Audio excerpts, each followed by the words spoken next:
Hello once again, all my fellow patriots and you filthy leftist stalkers out there.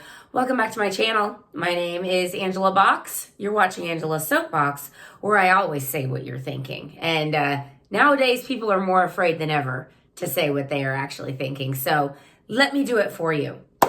Before we begin, some quick housekeeping. If you are not subscribed to my little channel, please go ahead and hit the subscribe button below. Also share my content, especially with filthy leftists, because they hate me. It's always fun. Every week I write an article on angelasoapbox.com, and my article is always linked down below as well. And this week it's called Chop Chaz, Mothers, Basement Dwellers of the World Unite. And we'll get into that in a minute. But without further ado, the plastic straw this week, the sea turtle killing plastic straw, goes to the filthy leftist mayor of Seattle, Washington, Jenny, what's her name? Dukan,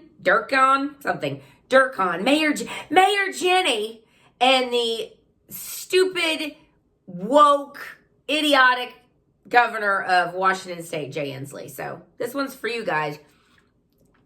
Way to let the lunatics run the asylum. Y'all are doing it right. So let's actually start with Chaz or Chop. Now, unless you're living under a rock, you realize that in Seattle it's now been taken over by even a bigger group of left-wing lunatics. Antifa has stolen 6 square blocks of Seattle, and all the people that are stuck there have no control over anything because Chop is now in charge. The Capitol Hill Occupy protest, the artist formerly known as Chaz, the Capitol Hill Autonomous Zone, but I think old Chaz Bono wanted his/her name back, probably, and most people there didn't know what autonomous meant, so chop it is. It's got a nice ring to it, doesn't it? Chop with your head if you don't fall in line.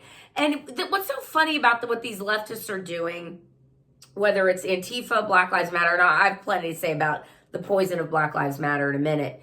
But right now, we're just on Antifa. But, Black Lives Matter is in this group as well. It's like the entire left has been taken over by a bunch of tantruming children. And the parents of these leftists, the so-called leaders, the Democrat leaders, are just standing back and going, yay, good for you, you pooped your pants. You didn't poop your pants, you pooped in the potty, good for you. That's kind of what we're witnessing. So a bunch of deranged lunatic leftists have taken over these city blocks, and they're realizing that, like in the adult world, things have to happen. Like they discovered they need borders, so they immediately built a border wall. They realized that they can't just barter with pot, evidently, so they're going to have to find a way to pay for goods and services. I don't know how they're going to do that because capitalism is evil, remember? Unless, of course, it benefits them. Then it's fine. They're growing their little community gardens, but they're going to have to realize pretty quick what's going to happen if and when something actually grows in the community gardens. Who's going to distribute the goods? The people that tilled the soil and watered the plants, and are they going to be the ones to distribute it? And how are they going to feel when sponges come and steal the fruits of their labor?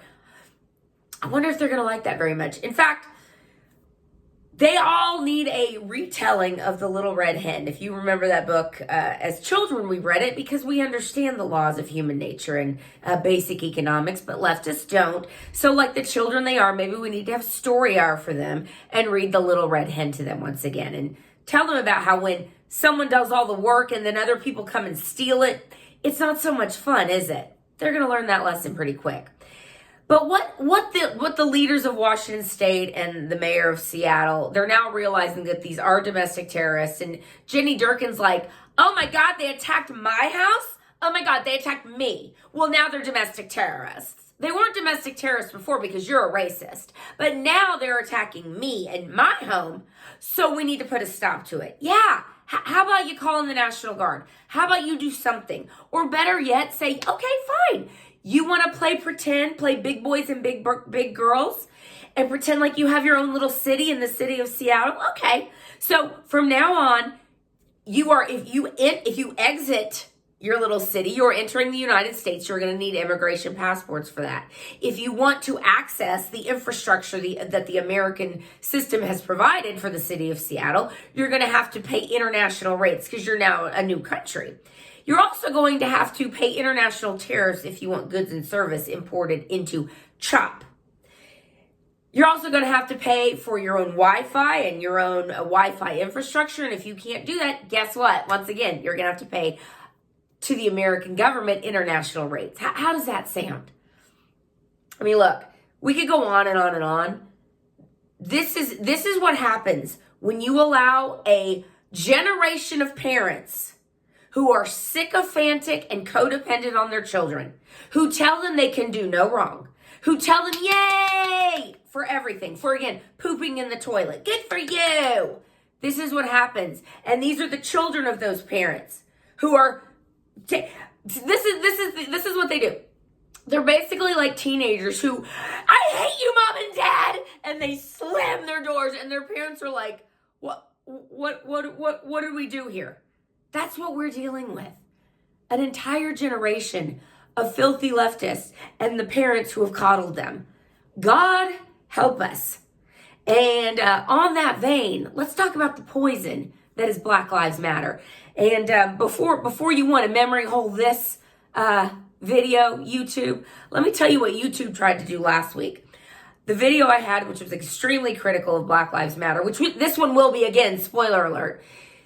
They, for the last week, I've been battling with them over a thumbnail that is a picture of me that they're saying is against their community violation. So they're doing everything they can to disappear conservative content and trying to wear us down. And I'm so fortunate that I work in an industry now that I give 0 Fs. Like, I don't care. Come at me. I wish you would. Good. Make my videos blow up, because I know you put algorithms on it to make sure that they don't. But anyway, Black Lives Matter. Let me tell you, this group was built on a lie. It is continuing on a lie. It is raising money off a lie. And if the latest one, of course, is Rayshard Brooks, this lifelong criminal who got out on parole because of COVID. He was in jail for child abuse. 1 DUI already, 2nd DUI under his belt when he decided to grapple with the police officers in Atlanta, and he got shot and killed for his efforts. And if this guy was white, you'd never hear a peep about it. But because remember, the only Black lives that Black Lives Matter care about are the ones they can race hustle off of and ones they can make money off of. If a white police officer happens to shoot a black man, well then, the whole system is corrupt and racist, and you're a white devil racist if you don't support the aims of Black Lives Matter. These people are total poison. And you know what's amazing is that the Democrats know very well who the useful idiots are, don't they? Because every 2 and 4 years, they gin up the black community. They gin up the anger. They gin up the hatred. They want everyone to think that there's, again, people with white hoods in their closets around every corner. People who are just looking to keep the black man down. It is so insidious and disgusting. And if I have to see one more sycophantic left-wing writer say, oh, Black Lives Matter. Yes, Black Lives. Oh, down with the struggle. Black Lives Matter. I'm an American too. That's what they're calling these Juneteenth protests now. I'm an American too. Yeah, no kidding. No kidding. Because the Juneteenth was the Emancipation Proclamation anniversary that it came to Texas. Yeah, that was over like after the Civil War. This lie, this continued lie that all white people are racist, and if we don't kiss the feet of the thugs of Black Lives Matter, that we are the problem. No. They are the problem. They and their masters of the Democrat Party, because they're all on the Democrat plantation. And as long as they can make money off the backs of ignorant people, they're gonna do it. Yeah, that's right, I said it, ignorant. Because white people get killed by police far more than black people do. every single year. But guess what? Guess the plurality of crimes and violent crimes are done by black people. And let's not even get started on black crime or black babies being killed in abortions, because again, Black Lives Matter doesn't care about those black lives because they can't race hustle and raise a buck off of them. They are the problem. All the left wants to do is keep people divided. And they are the biggest gaslighters on planet Earth, talking about how President Trump is so divisive. Why?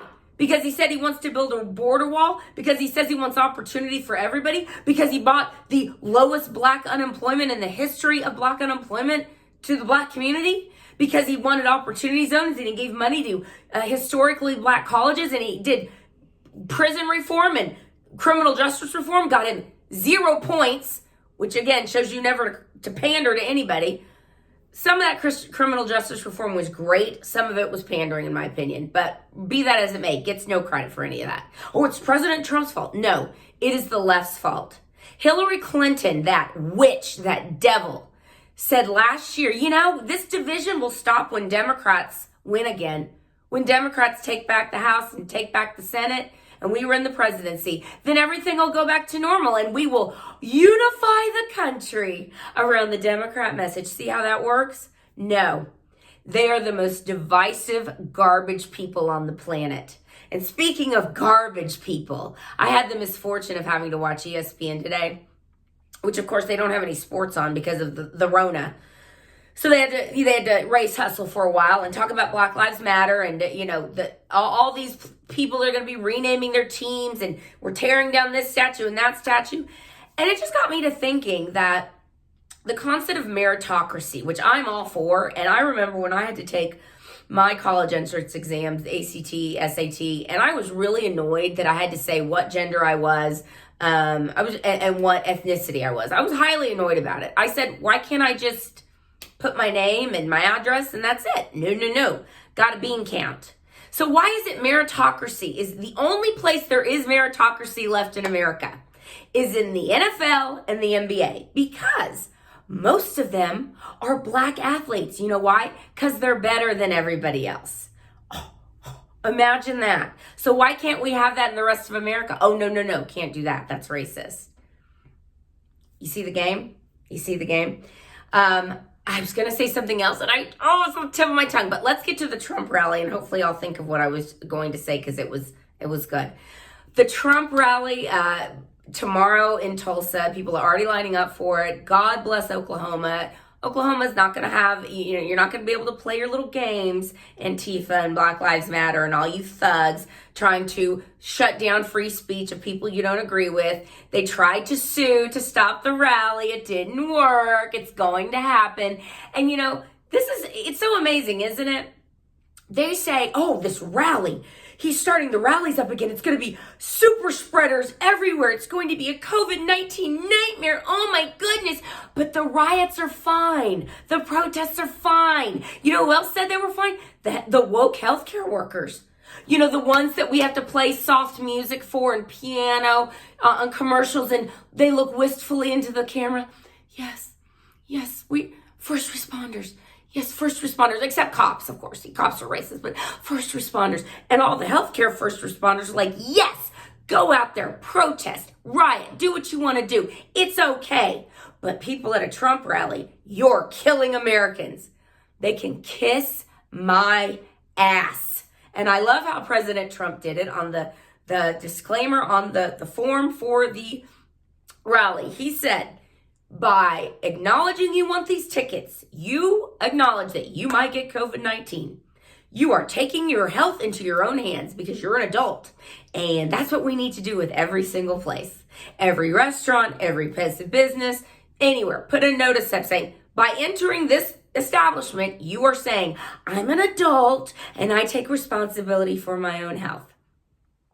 But they wanted to shut down this rally. That's what this whole scam, the COVID-19 scam, which now we've come out, turns out, the death rate is like the flu. 1% like the flu. Imagine that. All the things we've been telling you from day one. The COVID was to shut down Trump. This Black Lives Matter garbage is to shut down Trump. This Antifa, these terrorists are meant to shut down Trump. And Trump's like, nope, Not doing it. And we're going to have a rally every week from now on. And he should just call them protests, because it's all about semantics to the left. So if he just said it as a protest, then everything would be fine, wouldn't it? And, Joe Biden can't get 50 people to show up at a campaign stop. But President Trump can fill up a 20,000 seat rally like that and get 1 million people wanting tickets. This is called pushback, and we need to see more of it. And people who are trying to hold this country hostage by saying everyone's a racist, by saying if you don't kiss the ring of the virulent racist of Black Lives Matter, that you're the problem, they can kiss my ass too. And finally, before I leave, funny story. I used to work on The Man Show years and years and years ago when I lived in LA. Adam Carolla, Jimmy Kimmel. Adam Carolla, who was always normal and great. I was actually in his book. There's a snippet about me in his book, true story. If I can find it, the picture, I will link it down below. The screenshot of the page, because it's funny. But Kimmel was always, mover and a shaker, definitely cared more about what people thought. And, it shows now. Now, all of a sudden, old Kimmel had some blackface stuff come back up to bite him in his ass. And now he's not going to do a show for a summer. He has to go and be with his family. You know what, Kimmel? You live by the identity politics sword, you die by it. And people like Ava DuVernay, who is a woke black director, who is a terrorist too, as far as I'm concerned, saying that discrimination goes both ways in 2020. She's calling us, she's saying, if you're a white male and you don't kiss the ring of Black Lives Matter and every woke thing I tell you to do, you're not going to get hired. So it's no longer enough for conservatives just to keep their mouths shut in Hollywood. I did never keep my mouth shut in Hollywood, by the way. But you can't do that anymore. You have to kiss the ring. Do you see where this is going, people? So now that we're getting rid of the police, because the left wants to defund the police and bring in their brown shirts, and then you must agree with everything we tell you to agree with, or we're going to make your life hell. We're going to fire you. We're going to make sure you can't earn a living. This is fascism 101. And it's being brought to you by the left. As it always is, by the way. That's it for today, guys. I could go on for another 25 minutes. I don't even think I got to half of what I wanted to talk to. But, look, if people don't start standing up and pushing back and telling these people to F off, that's all you have to say to them. Just look at them and go, F off. I'm allowed to have a different opinion than you. It's still America. Go to hell. If people don't start doing that, this country's finished. And if you think it's bad now, this culture revolution that we're all in the middle of this hell, give it another year. This ain't nothing. This ain't nothing. Talk to people who escaped the Soviet Union. Talk to people who escaped Cuba. Talk to people who escaped communist China. This is just getting started. These people are deadly serious. And if you don't see that they're serious, you better wake the hell up. Please make sure to share my content once again. And thank you for stopping by. And remember what I implore you every week. It is your duty. It is your sacred honor. You must torment a leftist every day online, in their face. Get in their faces, because they get in ours. They are filthy leftists. Treat them as such. Until next time, my fellow patriots, don't drop dead of the Rona or get beaten up by a Black Lives Matter thug. Bye.